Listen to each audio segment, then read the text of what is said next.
Good morning, everyone. Captain John here. We stayed here last night at the Seqoia Hotel, or should I call it the Whack Sucky, because it was both whack and sucky last night. As I said before in the other video, no air conditioning in this hotel, which wasn't a big problem because it wasn't that hot, but we lost power around 10 p.m. and I say from 2:30 in the morning until it was time to get up, it was just tossing and turning and just miserable hot. There's no air circulation. It was just, everybody's just miserable this morning. Power outage, you know, mess with everything. So anyway, trying to make the best of everything. Got the bus pre-tripped, getting ready for a very long day today. Not only are we spending some time here in the Seqoia National Park forest, I'm gonna go see the big tree today. Yesterday we saw the second to largest tree in the world. Today we're gonna see the very largest tree. That's the plan anyway. There's a lot happening this morning. So yeah, we're gonna try and make it work. But anyways, I'm inviting y'all to join me. It's gonna be fun either way. We're going to Monterrey later. By the end of this day, we'll be in Monterrey tonight. It's about right now about a 5-hour drive on top of all of our other stops and everything we're doing. So yeah, it's gonna be fun, so stick around. All right, so we just parked here at the visitor center. We're going to now head over here to the shuttle stop because we cannot bring the buses past Lodge Pole, which is where we're at. This is the Lodge Pole visitors area. We cannot bring buses beyond this point, so we parked the bus there and get one of their Yosemite area rapid transit, I think it's called. Basically like a city bus, transit bus. We're gonna hop on there and continue on into the park. So it'd be exciting. Get to actually ride on a bus without being a driver. It's very rare. Got Ken showing off his juggling skills.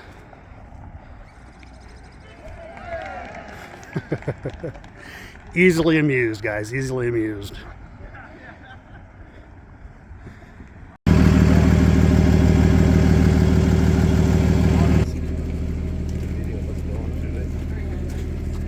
I look, they're on YouTube also. You know, we have YouTube also. Ooh. Move it to the back. Keep moving to the back. Keep moving. Keep moving. I'm helping you out. I'm in the whole group. Go together.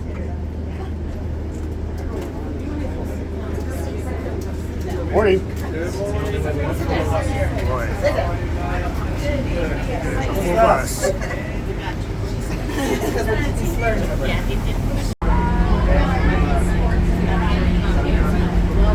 Yeah, we can't take little ribbon on our finger here. For us, we have to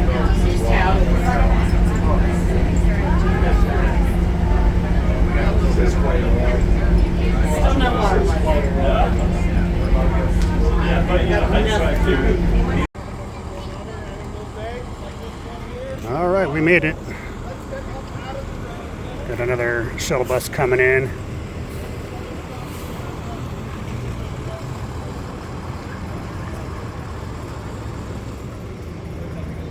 All right, let's go find some trees.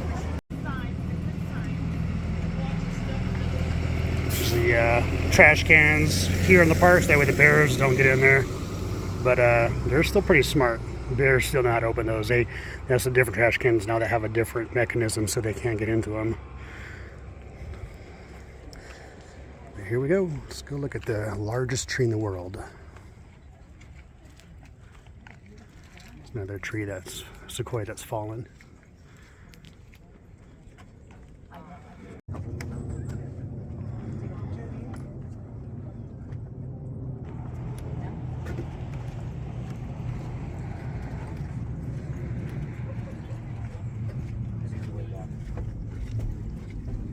Ce l'ho ancora, ma vai, se no.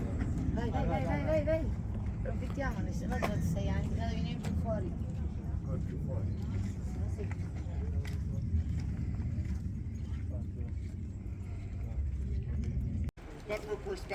All right, there it is, the Sherman tree, the largest tree in the world. That one right there. Right behind us here, for those that It's just amazing to think not only is it the largest tree in the world, it is the largest living thing on Earth. There's nothing alive larger than that tree. Isn't that amazing? It's just amazing to be in its presence. Yesterday we saw the second largest. Today this is the largest. Now it's not the tallest tree in the world. That one's over on the coastline in the Redwood National Forest. But this, by volume, by size, is the largest tree. No, you're fine. Go ahead. Oh, sorry. Yeah, this one is 2,200 years old. It's amazing. It's 2,000. So again, there we go. Sermon tree. Largest tree in the world. So now I get to do some motorcoach behind the scenes stuff while they're inside this park enjoying. Ken and I are going to hop back on the shuttle bus, go back and pick up lunches for the group, and get the coach ready for the long drive. So, like I said, they're going to go in there and enjoy that. We're going to go get some work done.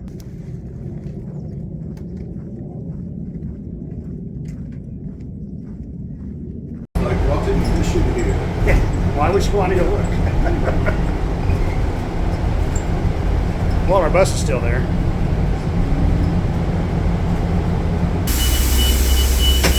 Thank you, sir. You're welcome. Good driver. Have a good day. You too. All right, now we're going to hop back onto our bus, drive back over to the lodge to pick up our passengers' lunches, and we'll come back and just kind of chill and wait to have lunch and drive off to Monterrey. There goes the bear management team. So a black bear actually ran through the campground right here, so they came over here to scare it away. There are a lot of black bears around here, so definitely gotta want to keep your food locked up and be safe, because they can be aggressive if they're after your food. But I wanted to show this also real quick. A lot of these trees will have these blue marks on them like that. And as you can probably guess, that means they want to cut the tree down, or they want to trim it or do something with it. As you can see, this one's got some sort of disease. So, yeah, you're gonna have to cut it down. And when they do cut it down, they just leave it like that. They don't get rid of them. They don't do anything with them. They don't, sell it. This is a national forest, so all the pine cones, everything, you're not allowed to take them, actually. You have to, if you try to take a pine cone out of the park, you could actually get in trouble. So just leave them right there on the ground once they cut them down, and let nature do its thing with them. That's about it.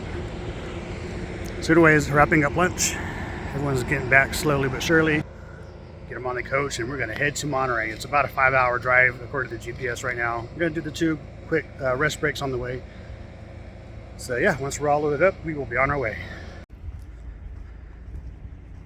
I think it's safe to say that the bear is gone since the ranger and everyone left. But I want to show you this contraption right over here. It's an actual bear trap. There it is, bear trap. Keep your distance. Well, there's no bear in it right now, but that's what it looks like.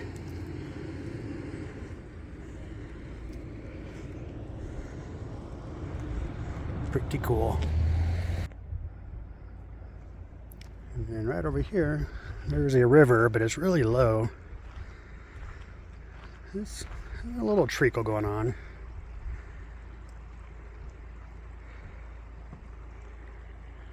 Still very pretty. Some cool wildlife. A little squirrel. So watch me watch him. What's up, little guy?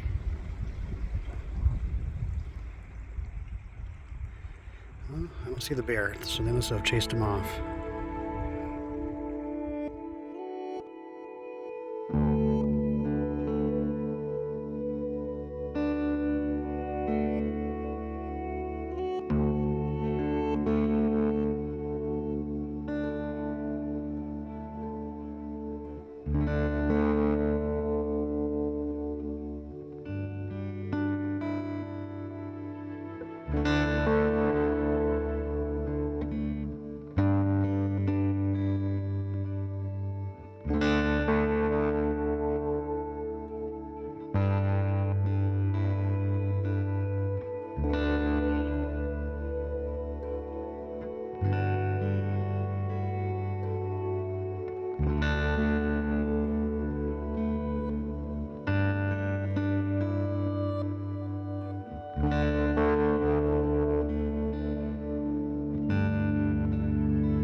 And we made it to our second stop, Casa de Fruta, here in over the Pacheco Pass. Now, I didn't show anything about our first stop. It was just a rest stop, truck stop over on Highway 99 at Petro.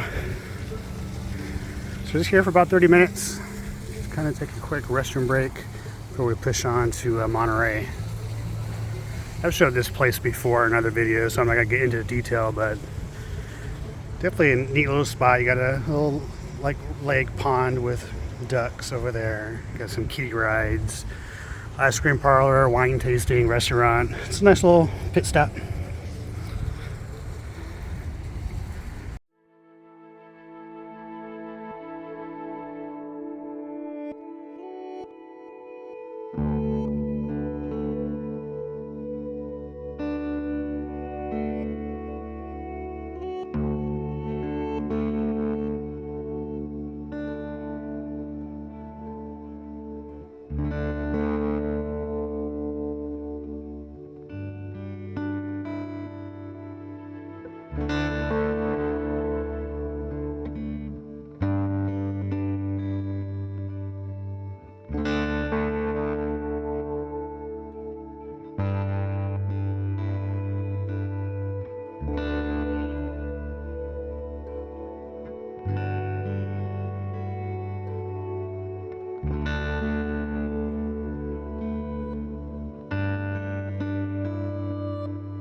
So we are here at the Hyatt Regency in Monterrey, California. I have to say, guys, I'm exhausted. Getting towards the end of any trip is just very tiring. It really starts to catch up to you. You know, the first 3 days, 4 days, you know, you just have all that energy. You're, you know, very outgoing and just getting it done, right? But man, especially the night I had last night at Sachi. I don't know how you say that. The lodge that's inside the Seqoia National Park, man, beautiful resort. Don't get me wrong. Being up in the hills is perfect. I love it. Love those areas. Beautiful trees, all that good stuff. But man, it was just so dang hot.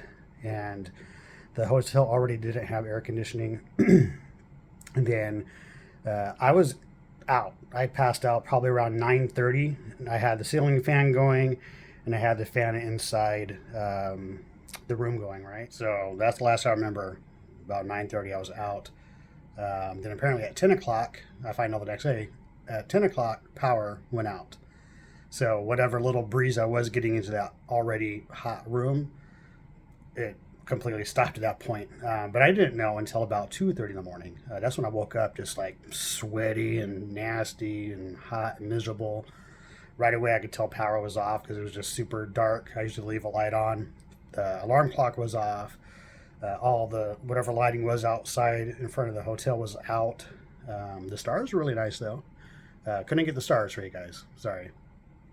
My phone that I record with just doesn't get the lights. But man, it's so hard to sleep. I was very tempted to just pack myself, go down to the bus and sleep in the bus where it was cooler. So that was just miserable.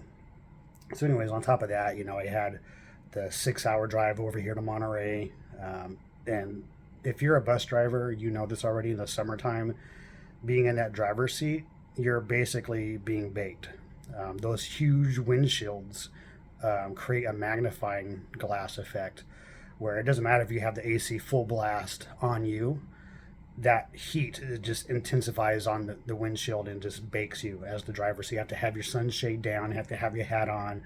The particular bus I have right now, the sunshade that comes down on the driver's side window, it's transparent, so it protects you for UV, but the heat still gets through. Cetras, gotta love Cetras. So anyways, it's just a long day, mentally exhausting. Physically, I'm tired. Even the passengers had the same thing, you know.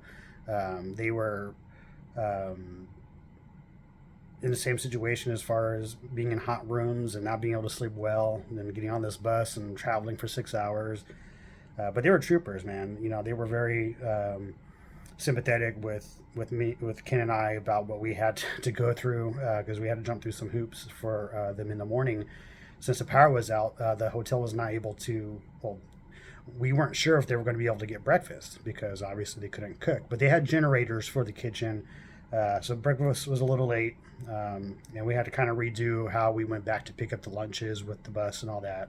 We were supposed to do it a different way. So passengers were very appreciative and very patient with us and with the hotel staff, because it wasn't their fault. So anyways, really tired. I'm here now at the Regency. Go check out the link below. I will be doing a review on it in my hotel review channel. So I'm going to go ahead and end the video, guys. I know there wasn't a whole lot of content I showed here for this episode. It was mainly just a lot of driving today. The majority of it driving. You know, even though we dropped off the passengers over there to see the Sherman tree, and they got to go into the park a little more, go look at the museum, go to a few of the other giant Sequoia parks that are in the Sequoia National Forest, while Ken and I went back to get the lunches and prepared the bus for departure, getting the luggage, all that good stuff. So very limited on what I was able to show you guys as far as the excursion goes, but hey, behind the scenes of charter driver, that's how it works. You don't always get to tag along. So thankfully I was able to at least get half of an excursion in for you guys and show you the largest tree in the world, which you guys gotta go see that tree. I mean, it's just amazing. The video and photos don't do justice. You have to be there in front of it to really understand what that tree is. It's amazing. You gotta go check it out. All right, guys. So watch tomorrow's video. My next video, the next episode, we are here in Monterrey, obviously, so we're gonna go down to Carmel. We're going to do the 17-mile drive. We're going to go to Cannery Row, Fisherman's Wharf. We're going to have our goodbye dinner tomorrow, and that will be the last video in this segment, because we are staying one more night here in Monterrey after our goodbye dinner, farewell dinner. But then the next morning, I drive half the group or so to the airport, San Francisco, and the other half or so, I drive over to the hotel, back to the Marriott in downtown San Francisco. And once I drop them off there, I go back to Modesto to drop off the bus and go home. So that's all going to be in tomorrow's video for one full video. So make sure you stay tuned for that. Thanks for being here for this video. Really appreciate it. Love you guys' support, man. As recording date of this, I'm almost to 4,000 subscribers, which, I mean, yeah, I want more subscribers, obviously. You know, that's amazing. But I never expected over, 1,000, 2,000 tops. So to be at almost 4 is just... I'm very humbled and thankful, and that's why I still do these videos for you guys. For one, it's fun for me. It really was a hobby in the beginning, and it still is now. I do it for fun. Whether I get paid from YouTube or not, whether I get donations from you guys or not through PayPal or whatever it is you do to try to support me. I just have fun with it. I really enjoy being able to help people and show people what the motor coach world really is. So that's why I do it. I do it for you guys. I really do. So thanks for being here. If you're new, please subscribe, and we will see you down the road.